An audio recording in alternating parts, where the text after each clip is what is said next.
Sejam todos bem-vindos.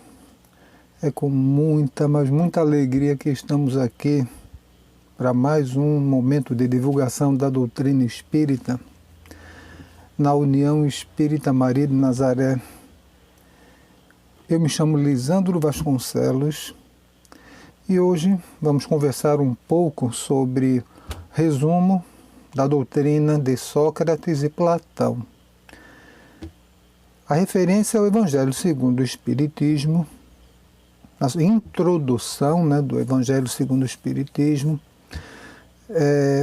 Sócrates e Platão, precursores da ideia cristã e do Espiritismo. São vários itens, Kardec coloca vários itens. E aqui nós vamos trabalhar o item 16, 17 e 18. Que fala um pouco das ideias de Sócrates e Platão. E a gente vai fazer uma correspondência com o que a doutrina espírita nos diz. Mas antes de darmos início ao nosso trabalho, vamos, como de costume, fazer a nossa prece inicial. Então, convido a todos que possam tranquilizar a mente, elevar o pensamento a Deus e vamos orar.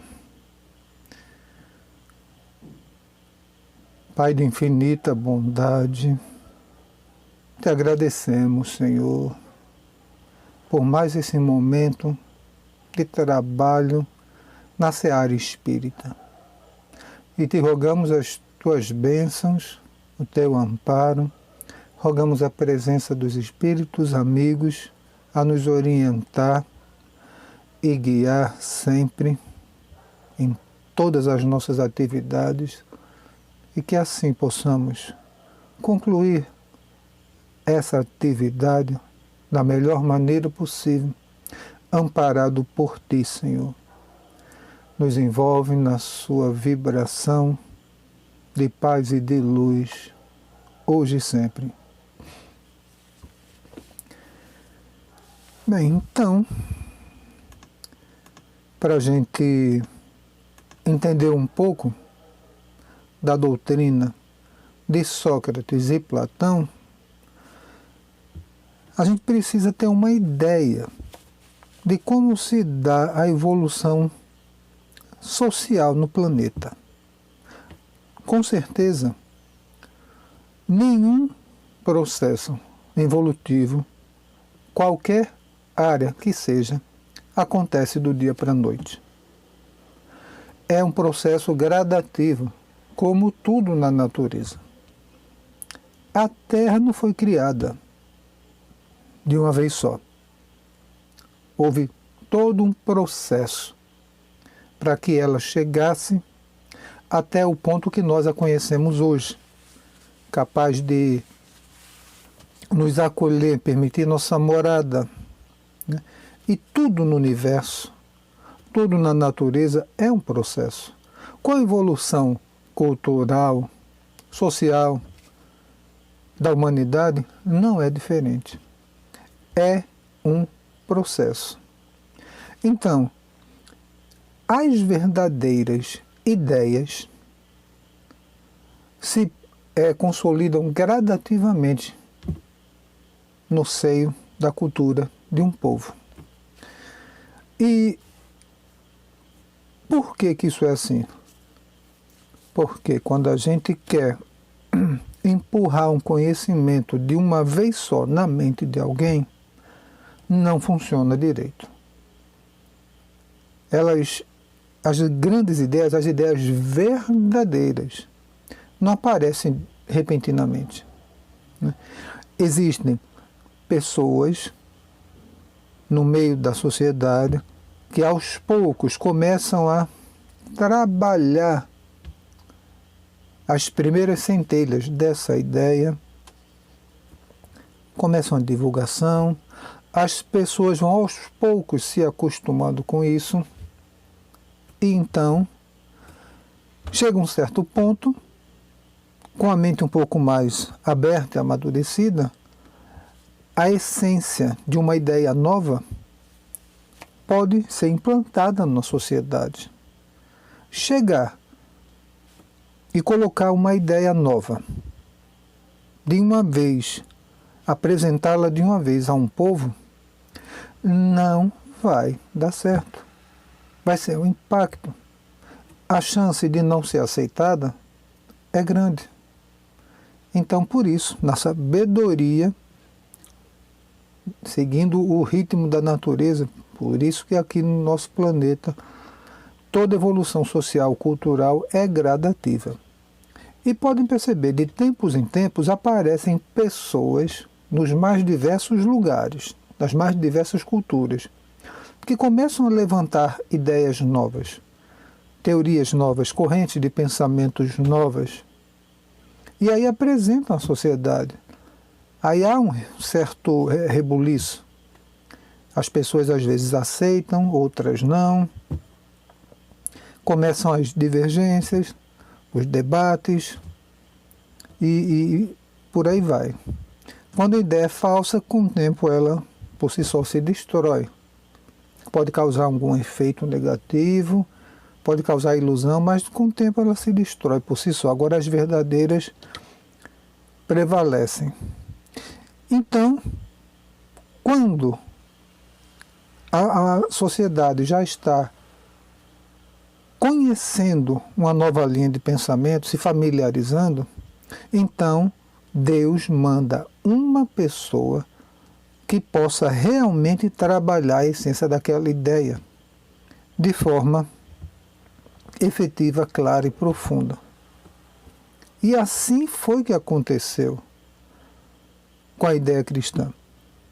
Aparecendo gradativamente, primeiro vem os precursores e depois vem aquela pessoa que vai pegar as ideias iniciais que foram trazidas pelos precursores e destrinchar para a sociedade, a ideia fica mais bem aceita. E com o cristianismo foi exatamente isso que aconteceu. Jesus, o governador espiritual da terra, enviou pessoas, espíritos evoluídos, esclarecidos, moralizados, nas mais diversas áreas. Para o mundo carnal, então eles encarnaram, trouxeram ideias novas, né, e foram implantando a sementinha. Então percebam que, mais ou menos uns 5 séculos antes, né, nos 5 séculos que antecederam a vinda de Jesus ao plano material, apareceram diversas pessoas nas mais diversas áreas, na filosofia, nas artes, na política, na matemática e no campo religioso, né? Vieram pessoas trazendo informações novas de diversos setores do conhecimento. Então, né, Jesus envia essas criaturas, né, porque já percebeu que a humanidade já estava assim num nível, se aproximando assim no nível de maioridade espiritual, como nos diz Emmanuel, no livro A Caminho da Luz, no capítulo 10. Onde ele diz assim: examinando a maioridade espiritual das criaturas humanas, enviou-lhes o Cristo, Jesus, antes da sua vinda ao mundo, numerosa corte de espíritos, sábios e benevolentes, aptos a consolidar de modo definitivo essa maturação do pensamento terrestre. Então, assim, esses filósofos, esses pensadores, esses artistas, contribuíram para a sociedade, abrindo caminho para a vinda do Cristo, alguns séculos mais tarde. E isso foi no mundo todo. Agora, teve um lugar que isso aconteceu com maior ênfase, onde foi a Grécia. E a Grécia recebeu o maior número desses espíritos que contribuíram, né, com essa renovação cultural. E a Grécia ficou praticamente, né, sendo um berço desses novos pensadores, né, emissários do Cristo, né, enviados por Jesus para dar essa colaboração preliminar para ir preparando o povo da época para poder receber os ensinamentos de Jesus, os verdadeiros ensinamentos que libertam o homem.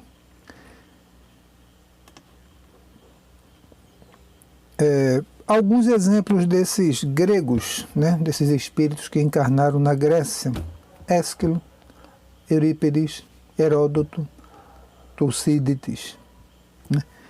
Agora, logo depois desses, vem aquele que coroa, que faz um verdadeiro desfecho nos ensinamentos trazidos por esses pensadores e outros, que é Sócrates. Sócrates foi realmente de uma contribuição incrível, admirável, um espírito realmente iluminado para abrir a mente da sociedade para as ideias do Cristo, para a vinda do Cristo, para ele poder trazer suas ideias. Né? Então, agora, né, as ideias de Sócrates e seu discípulo Platão realmente revolucionou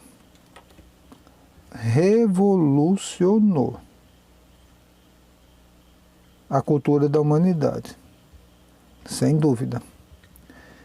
E aqui nós vamos trabalhar apenas alguns pontos, 3 itens, certo? Outros colegas trabalharão os demais itens num processo aí gradativo, né? Vamos lá. Primeiro item do nosso trabalho hoje, para ser abordado hoje. Sócrates era uma criatura espiritualizada. Ele acreditava na alma, ele acreditava na sobrevivência da alma quando ocorre a morte do corpo físico. E ele dizia que chamava de homem vicioso essa pessoa vulgar que ama mais o corpo que a alma. Nas palavras de hoje, numa linguagem muito comum dentro do espiritismo, materialista, para ele era um homem vicioso, porque foca na matéria ao invés de focar no espírito, nas coisas da alma. Então, naquela época, séculos antes de Jesus, Sócrates já tinha essa visão. Ele era espiritualista, né? E o Espiritismo nos diz, no Espiritismo estamos assim de acordo com o que Sócrates diz, né? Que o homem está no mundo, mas ele não deve ser do mundo, ele tem que estar no mundo, mas não se deixar levar por ele. Temos que aprender o que o mundo material pode nos ensinar, porque estamos aqui para isso, para aprender, mas sem nos deixar levar pelas ilusões da matéria, pelas limitações da matéria. Não podemos nos deixar levar de forma alguma por isso. Então, quando no Espiritismo se diz que a gente tem que cuidar do corpo, sim, porque ele é o veículo do espírito, enquanto estamos aqui encarnados, no nosso plano físico, no planeta Terra. É verdade. Mas a gente não pode dar mais valor ao corpo do que ao espírito. Porque o espírito é o ser que pensa, é o ser que sente.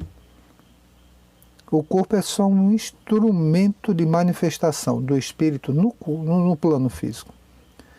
Então, você ser materialista, focado no corpo físico e focado nas coisas materiais, é um grande equívoco.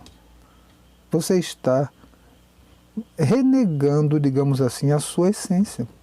Porque nós somos seres espirituais e estamos numa experiência material, e não o contrário. Então ele chamava de homem vicioso, né? O amante vulgar, que ama mais o corpo do que a alma. É o que nós chamamos no Espiritismo de materialistas que estão presos, uma visão limitada, às coisas da matéria. Esse é o primeiro ponto que Sócrates nos diz que está realmente de acordo com a doutrina espírita. Então, séculos antes de Jesus, ele já falava coisas, naquela época não tem espiritismo, e Sócrates já falava coisas que estão de acordo com as ideias do espiritismo. Sócrates falava muito também do amor e falava com propriedade. É interessante essa parte dele falando do amor, porque você nota que naquela época, anos antes de Cristo, séculos antes do Cristo, que realmente falar de amor como Sócrates falava era uma coisa realmente magnífica, uma revolução para a época. Primeiro, Sócrates acreditava no amor e afirmava: o amor está por toda parte em a natureza. Então veja só, Sócrates tinha percepção que o amor é uma coisa muito mais abrangente do que a gente imagina hoje. O amor, para ele, está em toda parte da natureza. Veja a percepção desse homem séculos antes do Cristo. Porque o Cristo veio realmente, falou de amor, exemplificou de amor, isso séculos depois de Sócrates, e Sócrates, antes de Jesus, já começou a falar do amor. Olha aí o processo. Sócrates abrindo o caminho, começando a falar dessas ideias, falando do amor, falando da caridade, e Jesus vem para fazer um desfecho fenomenal, gradativamente. Então Sócrates diz que o amor está em toda parte da natureza. Agora vamos lá. O que o Espiritismo diz em relação a isso? Simplesmente a gente não precisa nem ir muito longe. No Livro dos Espíritos, na parte 3 das Leis Morais, capítulo 11 da Lei de Justiça, de Amor e de Caridade, nós temos uma orientação interessante, né? Onde os Espíritos nos dizem que toda lei mediante qual Deus governa o mundo é o amor. Então Deus governa tudo através do amor. Deus está em todo lugar. Se Ele governa tudo através do amor, o amor está em tudo. Então vejam só a percepção de Sócrates naquela época. Vejam que interessante, né? Prosseguindo, Sócrates continua dizendo sobre o amor: até no movimento dos astros encontramos o amor. Então vejam só, que percepção incrível de Sócrates.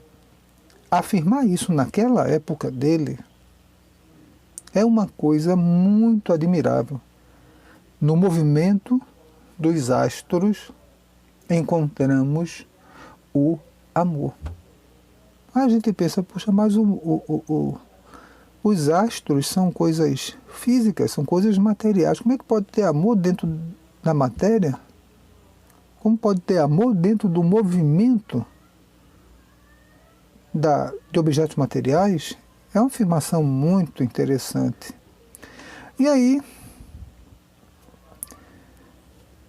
se a gente for para o livro Estudos Espíritas, ditado pelo espírito Joana de Ângeles, psicografado por Divaldo Franco, no capítulo 21, Joana vai nos dizer: o amor, sem dúvida, é hálito divino fecundando a vida, pois sem o amor, a criação não existiria. Então, nesse trecho, nessa pequena frase, Joana diz, em outras palavras, o amor é o hálito divino fecundando a vida. Sem o amor, a criação não existiria. Vamos prestar atenção. Ela nos diz simplesmente, né, que sem o amor a criação não existiria. Ela diz simplesmente que a criação, toda a criação dos planetas, dos satélites naturais, das criaturas vivas, essa criação é decorrente do amor. Sem o amor, a criação não existiria. Porque Deus é amor. A doutrina espírita nos deixa bem claro isso. Deus é amor. E Deus criou tudo através do amor, dessa força que ainda não estamos em condição de ter ideia precisa do que seja. E ela continua dizendo, nos vórtices centrais do universo, o amor tem caráter preponderante, como força de atração, coesão, repulsão, que mantém um equilíbrio geral. Ou seja, o amor é uma força. Atrai, repulsa, agrega, desagrega, mantém o equilíbrio, ou seja, o amor controla tudo no universo. Até as coisas materiais, o amor controla. É uma força. É algo muito mais do que um sentimento. Nós pensamos em amor, a gente pensa no mais sublime dos sentimentos. Mas o amor é mais do que isso. É uma força poderosa. Simplesmente vem de Deus e constrói tudo e rege tudo na natureza. Tudo no universo. Até as forças materiais que nós conhecemos, que a física, que a química conhecem, essas forças que as nossas ciências conhecem, comprovadamente, são regidas por amor, pelo amor. Então vejam só, que coisa interessante, né? Mais uma afirmativa de Sócrates que está batendo direitinho com a doutrina espírita.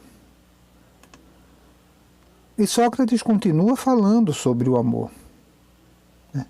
Ele diz, o amor orna a natureza de seus ricos tapetes. Ele se enfeita e fixa a morada onde se lhe deparem flores e perfumes. Então, olha, o amor orna a natureza de ricos tapetes. Em outras palavras, o amor dá beleza a tudo na natureza. Então quer dizer que além de criar, além de controlar, reger tudo na natureza, o amor dá beleza. Vejam que interessante. E aí, no livro Depois da Morte, no capítulo 49, intitulado O Amor, e escrito por Leon Denis, Leon Denis vai dizer, o amor é a celeste atração das almas e dos mundos. Veja só, a potência divina que liga os universos. Então aí, ó, governa-os e fecunda-os. O amor é o olhar de Deus. Vejam só, o amor é o olhar de Deus. Isso foi fantástico, dito por Leon Denis. Essa criatura magnífica que tanto colaborou, né, para o Espiritismo. O amor é a celeste atração das almas e dos mundos. Então o amor interfere nas almas, quer dizer, nos espíritos e nos mundos. Nos espíritos, criaturas espirituais, imateriais, e nos mundos, ou seja, na criação material. O amor governa tudo, gente. O amor governa tudo. Então vejam só, cada afirmação sobre o amor que Sócrates nos traz, a gente encontra confirmação na doutrina espírita. Vejam que coisa rica que nos faz pensar bastante nesse processo gradativo de implantação dos conhecimentos, de amadurecimento da humanidade, né, da cultura e da maturidade espiritual da humanidade para receber essas informações trazidas por Jesus e depois complementadas pelo Consolador prometido, o Espiritismo, né? E Sócrates nos diz que o amor nos convida ao exercício da nossa inteligência. O amor está na natureza. O amor, na verdade, criou tudo na natureza. É a força criadora e que controla, rege tudo na natureza. Tudo, tudo, tudo. Ele nos diz que o amor nos convida ao exercício da nossa inteligência. Então, o amor é que rege a nossa evolução moral, intelectual. Agora, o amor já está na natureza por criação de Deus. Nós estamos na natureza. E o amor está na natureza, então nós estamos próximos, pertinho, em contato com o amor, com essa energia. Agora, a gente tem que ter a percepção. Nós é que temos que nos esforçar para perceber o amor, aonde nós estivermos. E para isso, Jesus nos disse que temos olhos de ver, né? Que temos que ter olhos de ver. Temos que ter olhos bons, né? Quando teus olhos forem bons. Então, olha só, Jesus já dando um complemento nas informações de Platão. E agora o Espiritismo completando, coroando tudo isso de uma forma clara. Né? Nós é que temos que nos esforçar para perceber e sintonizar com o amor, com essa energia que está na natureza, que criou e que está na natureza, regendo ela o tempo todo. E uma coisa interessante é que o Espírito Joana de Ângeles nos diz no livro Estudos Espíritas, no capítulo 21, ela nos diz uma coisa assim que interessante demais. O amor incerto no espírito por herança divina. Então quer dizer, nós temos naturalmente o amor dentro de nós. Isso é uma bênção, isso é um presente de Deus. Nós temos, na nossa essência, o amor, essa fagulha. Isso é confirmado no livro Evangelho segundo o Espiritismo, no capítulo 11, Amar o próximo como a si mesmo, no item 9, que trata da lei do amor. Onde lá temos a informação. O amor é de essência divina. E todos vós, do primeiro ao último, tendes no fundo do coração a centelha desse fogo sagrado. Então, nós fomos criados já com essa centelha dessa energia dentro de nós. É item de fábrica, vamos dizer assim. Nós somos criados e já vemos com o amor dentro da nossa essência. Item de fabricação. Agora, essa centelhazinha está em germe, né? Nós, com o nosso esforço, é que temos que fazer essa centelha cada vez ir aumentando até se transformar realmente numa grande chama que ilumina aonde nós estejamos, onde nós estivermos. E para isso nós temos que ter as nossas diversas experiências. Encarna uma vez, volta para o mundo espiritual, encarna, aprende mais um pouquinho, volta para o mundo espiritual. No mundo espiritual a gente também aprende. E aí nesse ciclo de encarnação, até uma atrás da outra, a gente vai amadurecendo. Em todos os sentidos, até que chega o ponto que a gente consegue fazer o amor dentro de nós crescer, virar uma bela chama. Esse é o objetivo. E Sócrates, falando ainda sobre o amor, nos diz, ele falou bastante sobre o amor, né? É ainda o amor que dá paz aos homens, calma ao mar, silêncio aos ventos e sono à dor.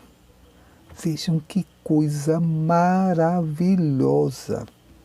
São as consequências do amor. O Sócrates nos diz aí, então, o que o amor é capaz de fazer. Dá paz aos homens, calma ao mar, silêncio aos ventos e sono à dor. Ou seja, o amor só traz coisa boa. O amor é de essência divina. O amor é a força que constrói e rege tudo no universo. Como ele é de essência divina, porque Deus é amor, então o amor só traz coisas boas. Sócrates já mostrava aí que realmente era um espírito evoluído, conhecedor de ensinamentos muito profundos e que abriram realmente o caminho para que depois Jesus pudesse vir realmente falar e exemplificar mais sobre o amor. E aí nós vamos encontrar, né, no livro Depois da Morte, no capítulo 49, né, escrito por Leon Denis, a informação de que o amor é uma força que nos eleva acima da matéria, até alturas divinas. Então o amor é que vai realmente fazer com que a gente se espiritualize. Foi isso que Leon Denis nos diz aqui bem claro, né?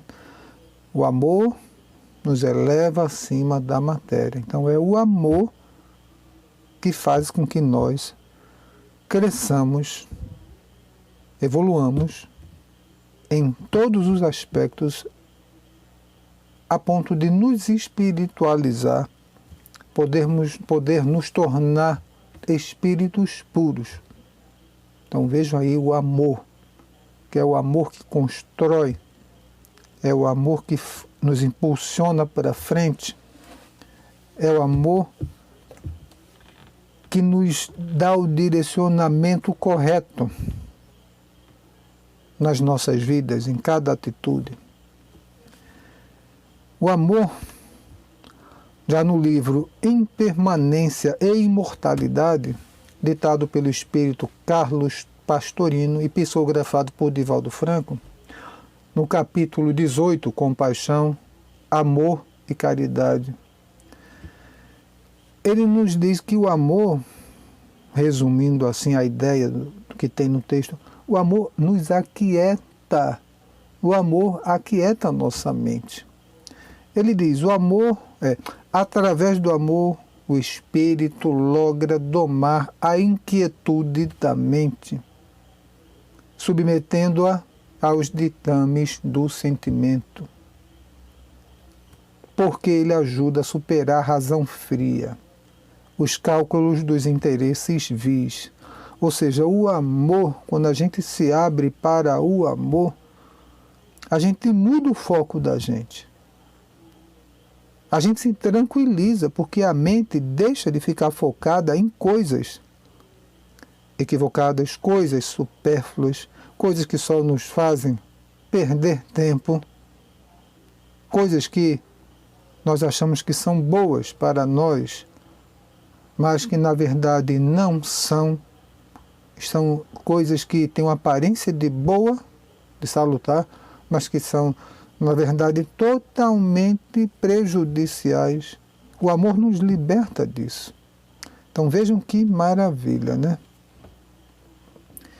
E o amor, né, é uma coisa tão poderosa, né, que não poderia deixar de citar aqui Paulo de Tarso, né, na sua primeira carta aos Coríntios, o capítulo 13, né, que eu só vou citar 2 versículos. Se eu falasse a língua dos homens e a língua dos anjos, mas não tivesse amor, eu seria como um bronze que soa, ou um símbolo que retine. Esse é o primeiro. E o versículo 13. Atualmente permanecem essas 3. A fé, a esperança, o amor. Mas a maior delas é o amor. Então, ele já nos fala, né, dessa questão do amor, né? Paulo de Tarso vem reforçar, de uma maneira poética e belíssima, tudo que o Sócrates já vinha falando do amor, que o Cristo falou do amor. Aí vem Paulo e dá uma contribuição maravilhosa falando do amor. É uma força fantástica que rege tudo no universo. E agora, Sócrates nos diz uma coisa, né, que a gente precisa refletir um pouco mais calmo, com mais calma na hora que a gente for comparar o que ele diz e o que a doutrina diz. Sócrates diz sobre a virtude. A virtude não pode ser ensinada. Vem por dom de Deus aos que o possuem. E aí, nós temos a doutrina espírita que não está muito de acordo com o que o Sócrates diz. A virtude, ele diz que já nasce com a pessoa. Não, isso não está errado, porque uma pessoa pode vir já nascer e ter essa virtude toda, ser totalmente virtuosa. Mas ele diz, vem por dom de Deus aos que a possuem. E é aí que a doutrina espírita vem nos esclarecer tudo que nós conquistamos na nossa evolução, todas as habilidades que nós desenvolvemos em qualquer área, né? Todas as virtudes que nós já consolidamos dentro de nós foram consolidadas, desenvolvidas, estabelecidas por nós mesmos, através do nosso esforço. Encarnação através de encarnação. Não foi um dom de Deus. Deus nos ofereceu a perfectibilidade. Deus nos deu condições de evoluir. Mas a evolução é decorrência dos nossos esforços. A evolução é uma decorrência do uso do nosso livre-arbítrio. Então, se uma pessoa nasce virtuosa, significa que antes da encarnação atual, onde ela é dita nascida virtuosa, então antes dessa encarnação, ela já se trabalhou nisso. Então, se eu, por exemplo, estou aqui nessa encarnação, junto aqui com vocês, e eu, digamos, sou uma pessoa tranquila, que já tem um pouco de paciência dentro de mim, e que eu sempre fui assim. desde criancinha, desde bebezinho, já era calmo, tranquilo. Isso não foi uma graça de Deus. Isso não foi um dom de Deus. Isso foi uma conquista através de trabalho, encarnação após encarnação, sabe-se lá quantas. E o mesmo raciocínio serve para qualquer outra virtude. Se tem gente que já tem muita caridade, muita fraternidade dentro de si, já nasceu assim, digamos desse jeito, isso foi desenvolvido através de encarnações diversas. Então, nisso daí, né, tem aí essa pequena correção para ser feita, né, em relação ao que Sócrates falou e o que a doutrina nos ensina, né? Temos aí que fazer essa complementação.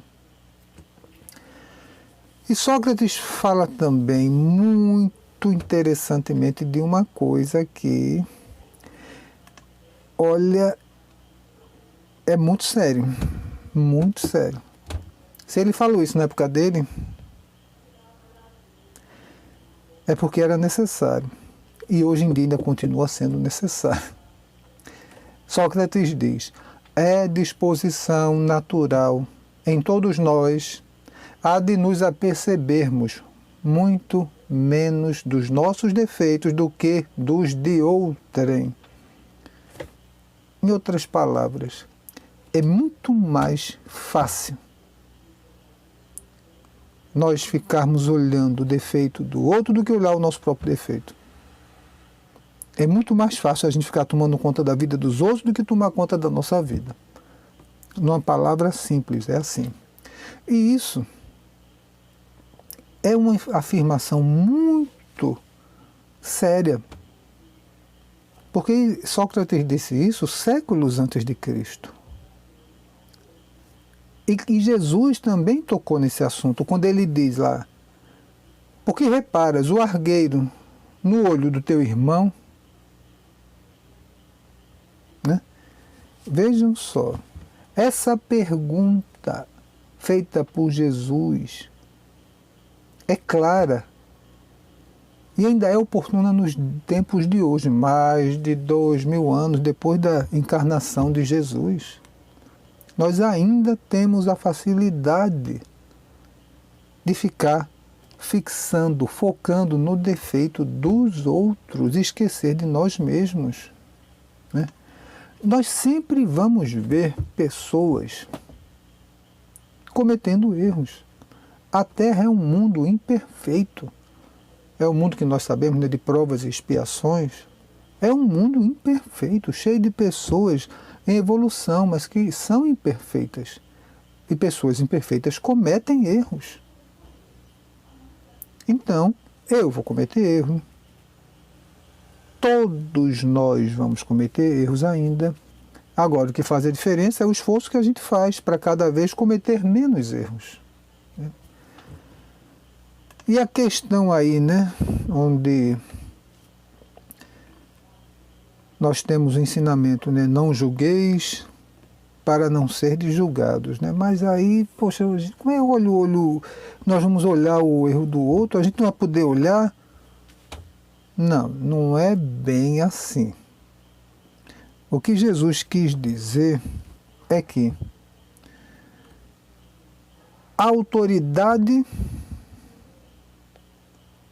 para censurar está na razão direta da autoridade moral daquele que censura.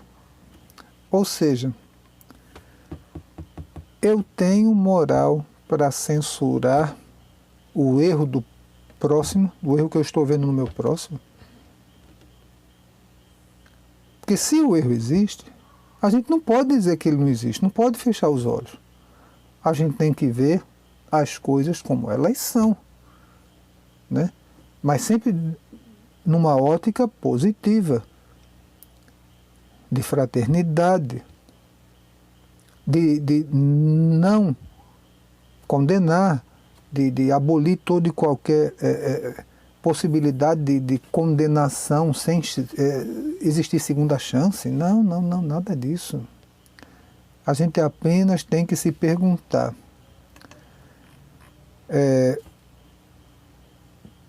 Eu tenho condições morais de repreender fulano que cometeu esse erro? Porque o próprio Jesus nos deu exemplo. Ele mostrou erros. De forma clara, ele apontou erros. A gente não pode deixar de observar o mal onde ele existe. Então, se a gente vai lá em Mateus, capítulo 23, versículos de 1 a 3, tem Jesus falando à multidão, né? Na cadeira de Moisés estão assentados os escribas e fariseus. Todas as coisas, pois, que disserem, que observeis, observai-as, fazei-as, mas não procedais em conformidade com as suas obras, porque dizem e não fazem. Então Jesus deixou claro, não façam como os fariseus. Podem fazer o que eles dizem, porque eles dizem coisas certas. Mas eles dizem, eles mesmos não exemplificam. Então olha aí Jesus apontando um erro, mostrando um erro. Então a gente pode ver sim o erro. Mas a forma que a gente encara o erro é que vai fazer toda a diferença. O erro do próximo tem que ser encarado com fraternidade. Errou. Temos que ter discernimento. Errou. Aí depois eu tenho que pensar, eu posso repreender? E se eu for repreender, eu tenho que fazer isso de uma forma fraterna. Não é no conflito. Não é na base da grosseria.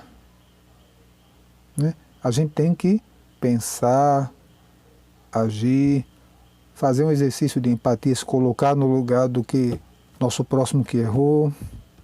É todo um processo. O que não pode mais acontecer é a gente simplesmente achar que é uma coisa errada, condenar severamente por condenar, sem refletir, sem escutar a pessoa, sem se colocar no lugar dela, sem se questionar, poxa, se fosse eu no lugar da pessoa, será que eu não agiria do mesmo jeito? É todo um processo. Jesus apenas nos orienta, nos diz que com a mesma medida que nós julgarmos, nós seremos julgados. Né? Então, a fraternidade, o amor, que foi muito abordado aqui, é o que deve mover a todos nós nesses momentos difíceis de ver um erro na nossa frente. Coisa gravíssima é a gente chegar, ver um erro e a gente entra em desarmonia e perde a calma e se descompensa e no impulso do desequilíbrio e no impulso, né, desequilibrado a gente vai e faz uma besteira, talvez pior do que o erro que a gente condena. É esse tipo de atitude que a gente tem que refletir e evitar. Seguindo sempre os ensinamentos do Cristo, nos empenhando sempre para a cada momento nos transformarmos em pessoas melhores, ajudando sempre o nosso próximo, usando todas as nossas energias, usando todas as nossas oportunidades, usando toda a nossa inteligência para o bem. Sempre. Então fiquemos em paz. Com muita alegria a gente conclui, né, mais esse momento de divulgação da doutrina espírita, agradecendo a União Espírita Maria de Nazaré por mais esse convite. Um abraço fraterno a todos que compõem, todos que fazem parte dessa instituição. E assim vamos agradecer, orando. Elevemos o pensamento a Deus. Pai de infinita bondade, te agradecemos, Senhor, por essa oportunidade de estarmos aqui divulgando a doutrina dos Espíritos, o Consolador prometido. Dai-nos força, Senhor, para continuarmos o trabalho na seara espírita. Dai-nos força, Senhor, para continuarmos trabalhando para Jesus. E nos auxilia misericordiosamente nesse processo de nos tornarmos pessoas melhores, nesse processo da nossa reforma íntima. Nos envolve nas suas vibrações de paz e de amor, hoje e sempre. Uma boa noite a todos, fiquemos em paz e até a próxima.